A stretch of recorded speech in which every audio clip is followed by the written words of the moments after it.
Akin Spring is still quite magical, as there is a spring continuously gushing in the vast grassland. It seems to be cold water, rather than hot water. I am not familiar with the geological structure of this area. It somewhat resembles stalactites.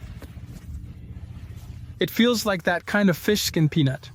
But there are a lot of flies and mosquitoes by the water. No matter how much you try to drive them away, they just won't leave. The management of the tourist attractions in this area is actually worth criticizing. The entrance to the large scenic area outside has been built, and it is easy to imagine that in the future, there will be an entrance fee for the large scenic area. There will definitely be a fee for the shuttle bus from the large scenic area to Akin Spring, and visitors will also need to take another shuttle bus from the internal scenic area to reach Akin Spring.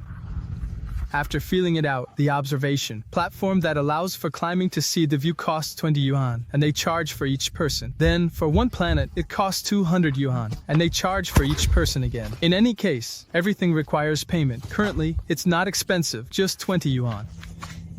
The road is bad, over 20 kilometers of rough terrain.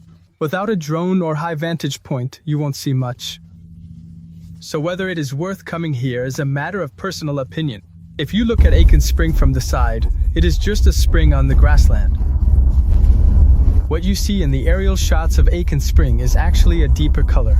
The hues are not as bright. Moreover, there are countless flies and mosquitoes by the shore, especially the mosquitoes. Unless you kill them, you can't really shoo them away. The staff here mentioned that in July and August, the mosquitoes can be so numerous that they can surround a person. So if you come here, you must wear long sleeves and long pants. Overall, if viewed as a geographical phenomenon, it is worth a glance. But you have to drive over 20 kilometers of bad road and pay a 20 yuan entrance fee, although the main scenic area has already been built. It is estimated that in the future, the cost will include the entrance ticket to the major scenic area, the ticket for the shuttle bus to the scenic area, and additional various fees, such as 21 people needing 6 balloons for 200, plus extra charges for each person. So travel is getting more and more expensive. I even wonder if in a few years, if I take my whole family on a trip to Tibet and Xinjiang, will we even be able to afford the entrance tickets? National Highway 315. The vast Gobi Desert also helps with weight loss.